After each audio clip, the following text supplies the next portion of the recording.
तो दुनिया में कोई आपके बच्चों का चिंता करेगा भाई? बोलिए हाँ कि ना करेगा? नहीं करेगा ना। यहाँ आप जितने लोग आए हैं, आप सबको तो अपने बच्चे की चिंता जरूर होगी। तो जरा हाथ उठाकर बताइए कितने लोग हैं जिनको अपने बच्चों की चिंता है? सबको है। देखिए सब आदमी हाथ उठाया है, हाथ नीचे कीजिए। अभी 2 मिनट में आपका झूठ देखिए आपके सामने दिखेगा। हाथ उठाकर आपने कहा कि भैया हम लोग को अपने बच्चों की बहुत चिंता है। हम अभी आपके गांव में आ रहे हैं पैदल चल के, रास्ता में अगर 100 बच्चा मिला, आधा से ज्यादा बच्चों के शरीर पर शुद्ध कपड़ा नहीं है। आपके जितने छोटे बच्चे रास्ते में मिले, ज्यादातर बच्चों के पैर में हवाई चप्पल नहीं है। जितने बच्चे रास्ते में मिले, जितना स्कूल पढ़ा, आज मंगलवार है, कोई भी बच्चा ऐसा नहीं मिला जो बोल रहा है कि आज स्कूल में पढ़कर आए। और आप यहाँ जितने लोग बैठे हैं, अपने दिल पर हाथ रखकर पूछिए, आप में से कितने लोगों ने आज पूछा है अपने बच्चों से कि आज इस विद्यालय में पढ़ाई हुआ कि नहीं हुआ? आपका बच्चा आज विद्यालय गया, खिचड़ी खाया और दिन भर रोड पर घूरा पर बिना कपड़ा के, बिना चप्पल के दौड़ा है, खेल रहा है, लेकिन आपको उसका कोई चिंता नहीं है। और झूठ बोलने के लिए हाथ उठा रहे हैं कि भैया बच्चों का बड़ा चिंता है। अगर बच्चों की चिंता होती तो आपकी ये दुर्दशा नहीं होती। बिहार में लोग बैठ के अपने गांव में, आपको हर बात की समझ है। भारत पाकिस्तान पुलवामा समझ में आ रहा है। लालू जी का लड़का मुख्यमंत्री कैसे बनेगा उसका समीकरण बुझा रहा है। मोदी जी जीतेंगे कि हारेंगे ये बुझा रहा है। राम मंदिर कैसे बनेगा इसका समझ आपको है। मोदी जी का 56 इंच का सीना आपको दिख रहा है। अपने बच्चों की बदहाली दुर्दशा नहीं दिख रही है। तो आपका बच्चा नहीं भोगेगा तो कौन भोगेगा? यही बताने के लिए घूम रहे हैं। वोट नहीं मांगते हैं, मीठा बात नहीं बोलते, कोई मीठा बात नहीं बोलते। हमको लोग कह रहा है भैया बिहार में विकल्प नहीं था। आप आए हैं, बहुत पढ़े लिखे आदमी हैं, आप विकल्प बनाइए, आपके साथ हम लोग सब चलेंगे, आपको जिताएंगे, आप बिहार को सुधारिए। हम आपको हाथ जोड़कर कह रहे हैं, हमको आप जैसे लोगों का साथ नहीं चाहिए।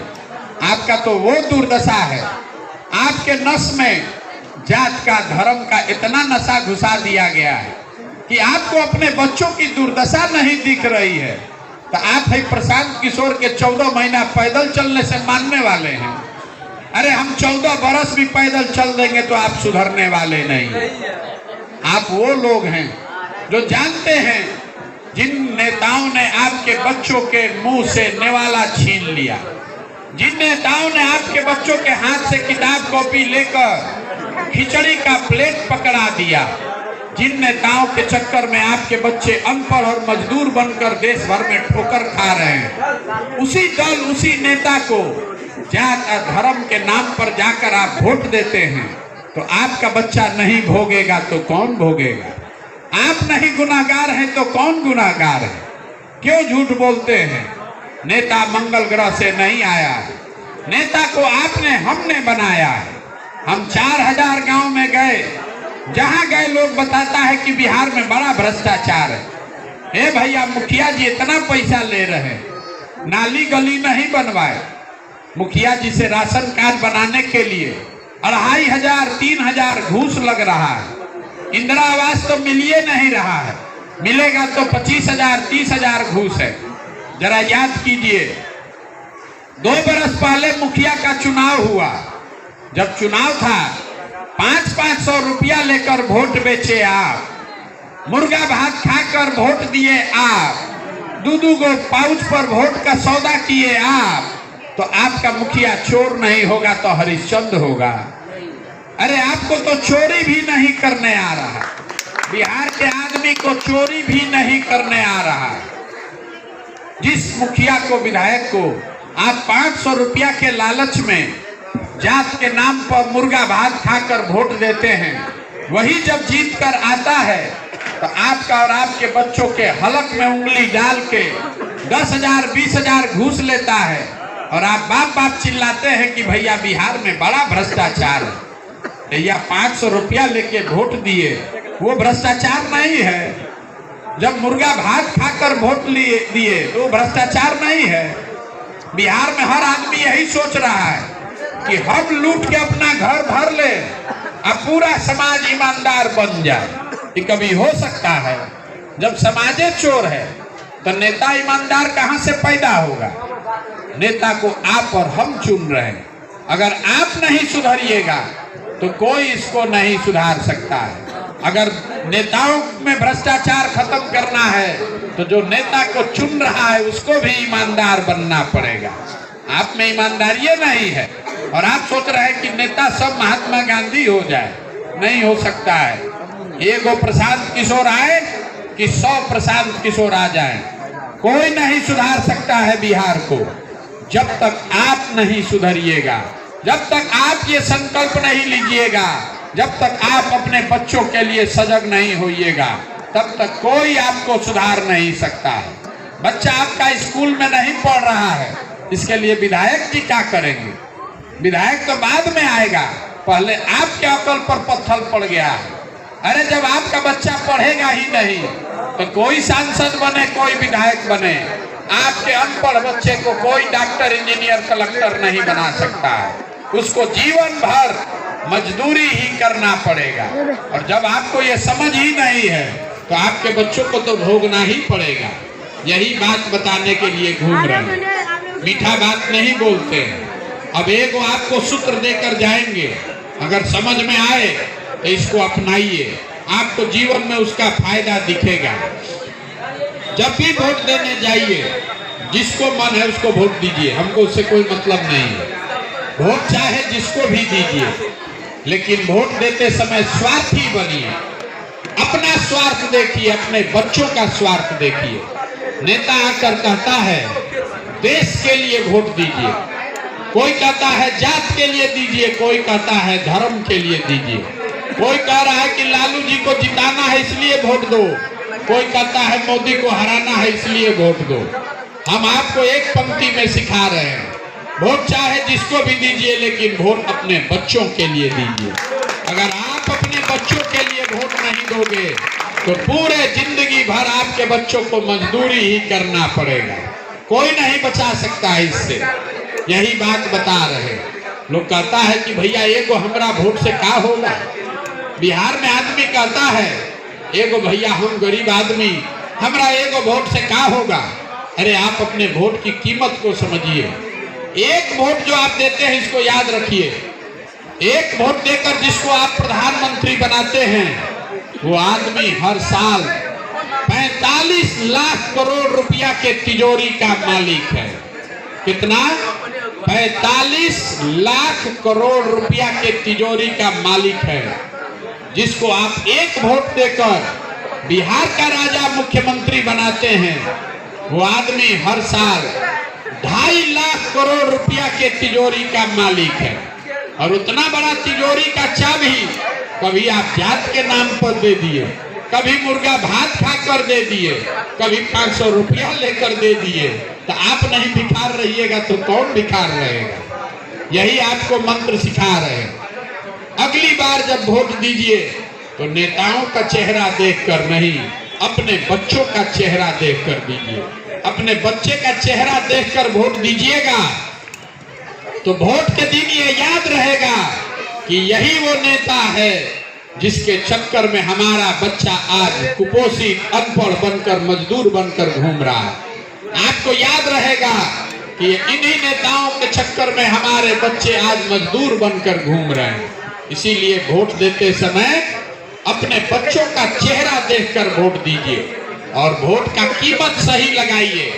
आपके वोट का कीमत नाली गली नहीं है, आपके वोट का कीमत मंदिर मस्जिद नहीं है, 5 किलो अनाज नहीं है।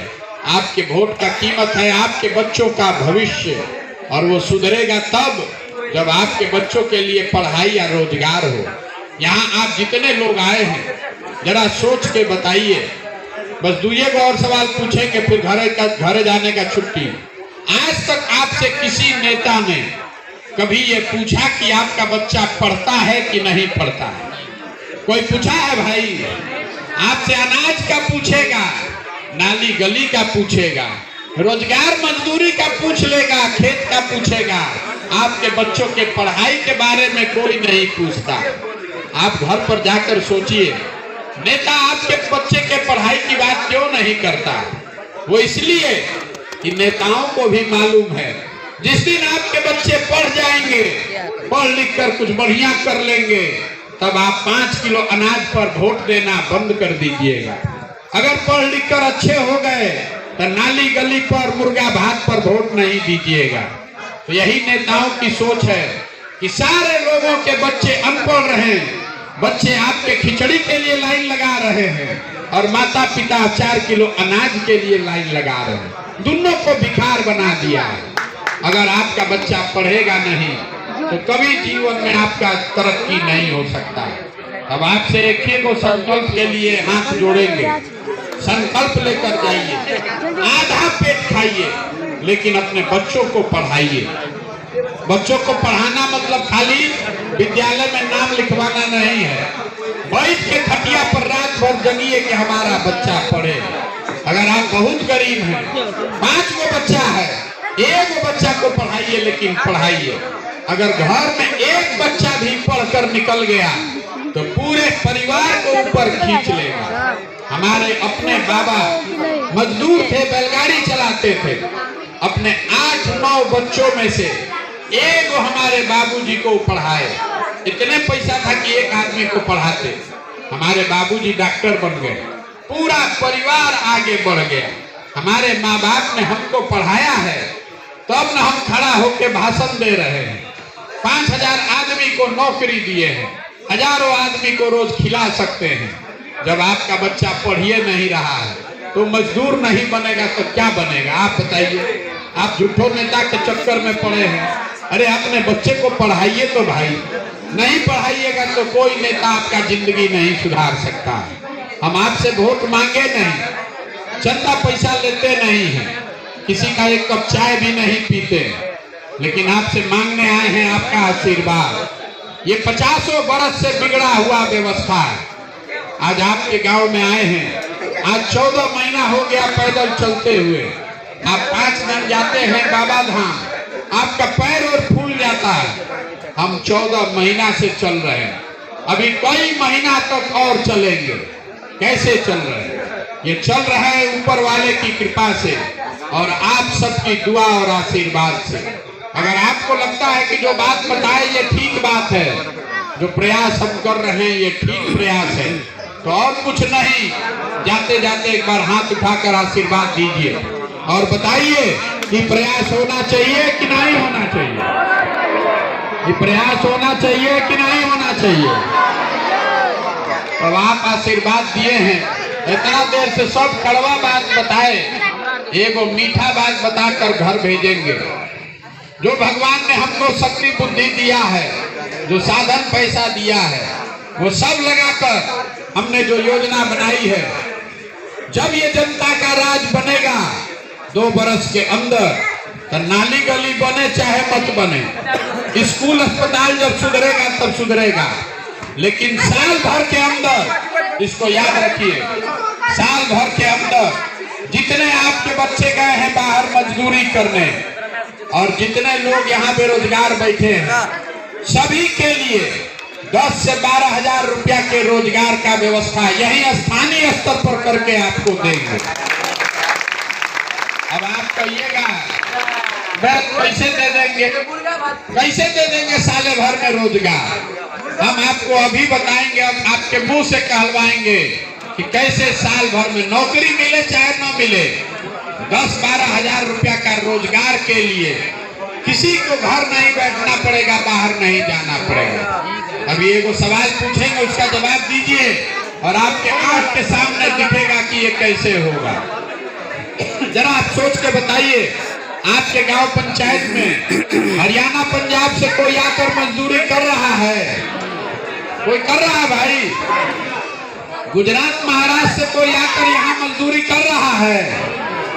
केरल तमिलनाडु से कोई मधुबनी में आकर काम कर रहा है? काहे नहीं कर रहा? वहां पर भी तो बहुत गरीब लोग रहता है, वहां पर भी नेता लोग चोरी कर रहा है, वहां पर भी इसी देश का कानून और संविधान है। लेकिन 10-12 हजार रुपया के मजदूरी के लिए किसी को अपना गांव परिवार छोड़कर बाहर नहीं जाना पड़ता। ये क्यों है? ये ऐसा इसलिए है कि हर राज्य में, हर राज्य सरकार के तिजोरी में इतना पैसा है कि अगर सरकार चाह जाए तो आपके बच्चों को मजदूरी रोजगार के लिए 10-12 हजार रुपया के लिए बाहर नहीं जाना पड़ेगा। बिहार सरकार के पास, मैंने आपको कहा, बिहार सरकार के तिजोरी में हर साल गरीबों का पैसा है 2.5 लाख करोड़ रुपया। 2.5 लाख करोड़ रुपया का तिजोरी है बिहार सरकार का, जो आपका पैसा है। और दुनिया में जितना विद्वान लोग हैं वो लोग बता रहा है कि अगर उसमें से खाली 10,000 करोड़ रुपया खर्चा किया जाए हर साल, मतलब 100 रुपया में खाली 5 रुपया खर्चा किया जाए, तो यहाँ के किसी परिवार के बच्चे को 10-12 हजार रुपया के मजदूरी के लिए बाहर नहीं जाना पड़ेगा। तब आप जरा सोच के बताइए, 100 रुपया के तिजोरी में 5 रुपया कम से कम आपके बच्चों के रोजगार के लिए खर्चा होना चाहिए कि नहीं होना चाहिए? सबको बताना पड़ेगा, होना चाहिए कि नहीं होना चाहिए?